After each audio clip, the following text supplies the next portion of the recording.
어느새 너 조금 이상해졌어. 자꾸만 시도 때도 없이 시무룩하고 고민이 생겼니. 초등학교 영어 수업 시간에 배웠었던 현재 진행형 같아. 하루에 10번 내 맘이 움직여.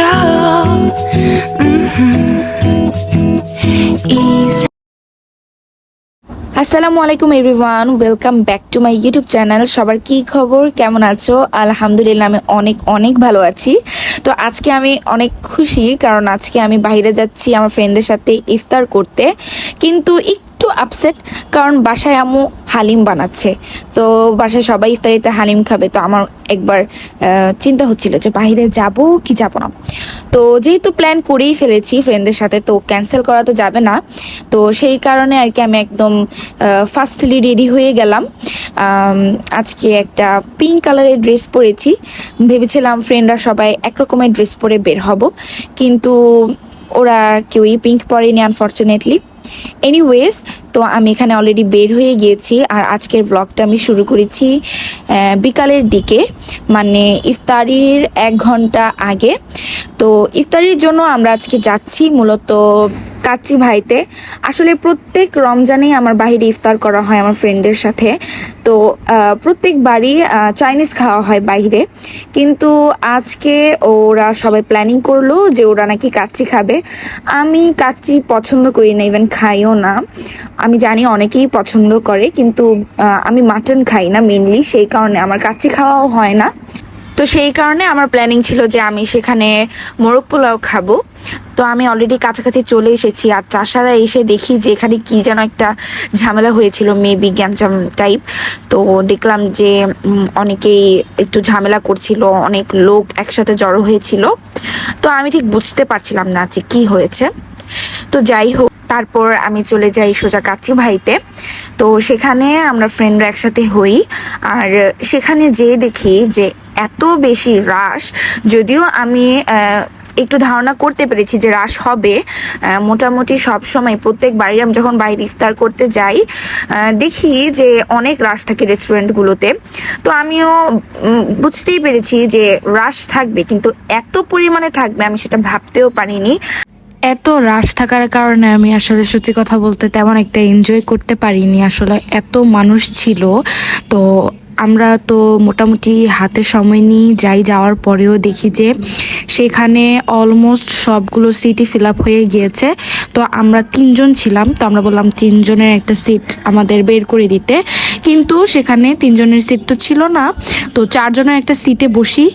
তো 4 জনের সিটে বসার পরেও আমাদের এখানে টেবিলে আরও একটা সিট খালি ছিল। এখানে আবার অন্য কাস্টমার ওরা বসিয়েছিল, মানে এমন একটা সিচুয়েশন ছিল। তো সেই কারণে আমি এনজয় করতে পারিনি, তেমন একটা কমফোর্টেবলও ছিলাম না। তো যাই হোক, যেহেতু চলে এসেছি ইফতারের আর বেশিক্ষণ সময় ছিল না, তাই আমরা আর অন্য কোথাও সুইচও করিনি। তো ফুড ওয়াজ গুড, আমার খুবই ভালো লেগেছে। কাচ্চিটা আমি ট্রাই করেছি আমার ফ্রেন্ডের থেকে একটুখানি। মাটন খাইনি, জাস্ট আলুটা দিয়ে রাইসটা একটু খেয়েছিলাম। মজা লেগেছে সত্যি কথা বলতে, ইট ওয়াজ সো টেস্টি। আর মোরগ পোলাওটা অ্যাভারেজ লেগেছে, অনেক বেশি ভালো লেগেছে তা বলবো না। আমরা যে প্ল্যাটারটা নিয়েছিলাম, এখন তো ইফতারি প্ল্যাটার ওরা লঞ্চ করেছে। তো আমার প্ল্যাটারে ছিল হচ্ছে ওরা খেজুর দিবে, একটা কাবাব দিবে, আর রোস্ট থাকবে, পোলাও থাকবে, সাথে পানি আর বোরহানি, আর লাস্টে ফিরনি সার্ভ করবে। আর আমার ফ্রেন্ডরা যেটা অর্ডার করেছিল, যে প্ল্যাটারটা, সেটার প্রাইসও ছিল 450 টাকা, আমারটার প্রাইসও ছিল 450 টাকা। আর ওদের প্ল্যাটারে ছিল হচ্ছে খেজুর থাকবে, ফিরনি থাকবে, পানি থাকবে, বোরহানি ছিল না, আর কাচ্চি থাকবে। তো আমাদের এখানে খাওয়া দাওয়া শেষ। তারপর আমরা চলে যাই একটু টুকটাক কিছু শপিং করতে। মূলত আমাদের ইন্টেনশন ছিল যে আমরা আজকে আড়ংয়ে যাব। তো সেই কারণে শুরুতে আমরা চলে আসি এখানে একটা তেল কিনতে। এই তাশা হেয়ার অয়েল। তোমরা কিন্তু এই তেলটা ব্যবহার করতে পারো, এটা অনেক ভালো একটা তেল। আমি মনে হয় 3টা বোতল শেষ করেছি, আমার চুল পড়া আসলেই এটা কমিয়েছে। তো তোমরা চাইলে ট্রাই করতে পারো, এটা চুল পড়া আসলেই কমায় আর চুলটা লম্বাও করে বেশ। আমার চুল আগে তো আরও অনেক শর্ট ছিল, এখন মাসাল্লাহ আরও লম্বা হয়েছে। তো এখন আমরা যাচ্ছি হচ্ছে আলমাস পয়েন্টে। তো দেখতেই পারছো চারপাশে লাইটিং, ঈদের একটা আমেজ কিন্তু আছেই, সেই কারণে কিন্তু হাঁটতেও খুব ভালো লাগছিল। তারপরে একটু সামনে যেয়ে আমরা একটা রিক্সা করে চলে যাই আলমাস পয়েন্টে।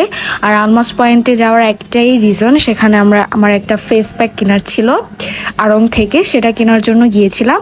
আর ভাবলাম যে ঈদের যে কালেকশনগুলো এসেছে সেগুলো তোমাদের সাথে একটুখানি শেয়ার করব। আর আমার ঈদ শপিং অলরেডি হয়ে গেছে অনলাইন থেকে। তো ঈদের শপিং তো আমি কখনোই আড়ং থেকে করি না, আড়ংয়ের কালেকশন তো আমার বরাবরই একদমই পছন্দ না।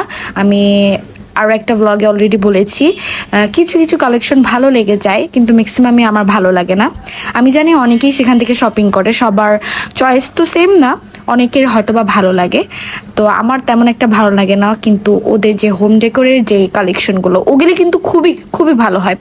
তারপর মানে আমার ওদের ড্রেসের কালেকশনগুলো ভালো লাগে না, আদার্স যে কালেকশনগুলো থাকে ওদের অর্নামেন্টসের, তারপর ব্যাগ, এগুলোর কালেকশন আমার খুব ভালো লাগে।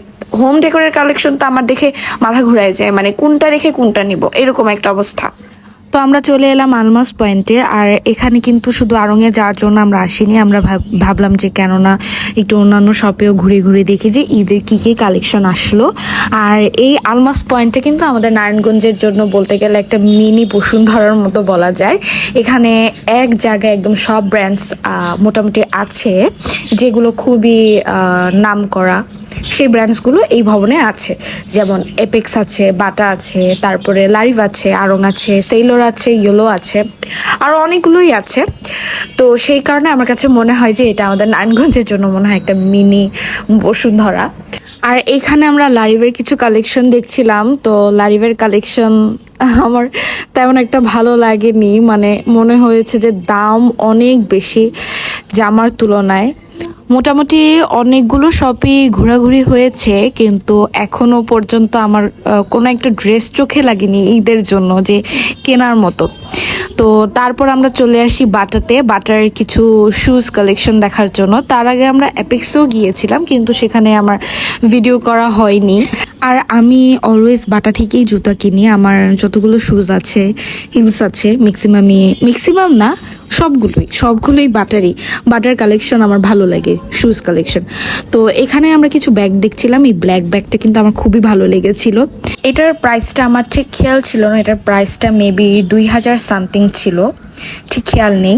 তো আমার ফ্রেন্ড এখানে কিছু জুতো ট্রায়াল দিচ্ছিল, তো আমি ওকে বলছিলাম যে ব্ল্যাকটা ট্রায়াল দিতে পারো, ব্ল্যাকটা মনে হচ্ছে তোমার পাতে বেশি ভালো লাগবে। বাটার জুতা কালেকশনগুলো কিন্তু খুবই সিম্পল থাকে, বেশি একটা গর্জিয়াস থাকে না, মানে ম্যাক্সিমাম শুজ কালেকশনগুলো। তো সেই কারণে আমার ভালো লাগে, আমার যে কোনো জিনিসই সিম্পলটা বেশি ভালো লাগে, তেমন চাকজমকপূর্ণ কোনো কিছুই আমার ভালো লাগে না। আর আমি যেটা বললাম যে এইবারের ঈদের যে শপিং সেটা আমার অলরেডি হয়ে গিয়েছে। আমি এবারের শপিংও অনলাইন থেকে করেছি, অলওয়েজ আমার এটা করা হয়। আমি চাই যে আমি একটু ঘুরে ঘুরে দেখে দেখে তারপর পছন্দ করব, কিনবো, কিন্তু অলওয়েজ আমার অনলাইনেই পছন্দ হয়ে যায়, তারপরে আমি ওটা কিনে ফেলি। তো সেই কারণে আর কি এবারও আমার অনলাইনেই শপিং হয়ে গিয়েছে। তো ঈদের দিন আমি অবশ্যই তোমাদের সাথে আমার ড্রেসটা শেয়ার করব যে কেমন হলো। এখনও বানাইনি, বানাতে দিয়ে এসেছি, এখন জানি না বানানোর পর কেমন হবে, তো দেখা যাক। তো এখন আমরা বাসায় চলে যাচ্ছি সবাই, মোটামুটি তখন 8:30টার মতো বেজে গিয়েছে। তো চারপাশে খুব ভালো লাগছিল দেখে, লাইটিং করা, ঈদের একটা আমেজ পাচ্ছিলাম, মনেই হচ্ছিল যে রমজান চলছে, সবাই ঈদের শপিং করতে এসেছে। তো খুবই ভালো লাগছিল, ফ্রেন্ডদের সাথে খুব ভালো একটা সময় কাটালাম। তো আশা করছি তোমাদের আমার আজকের ব্লগটা ভালো লেগেছে, যদি ভালো লেগে থাকে তাহলে অবশ্যই লাইক, কমেন্ট এবং শেয়ার করতে ভুলবে না। তো দেখা হবে আরও একটি নতুন ব্লগ নিয়ে, ততদিন ভালো থাকবে, সুস্থ থাকবেন, আল্লাহ হাফেজ।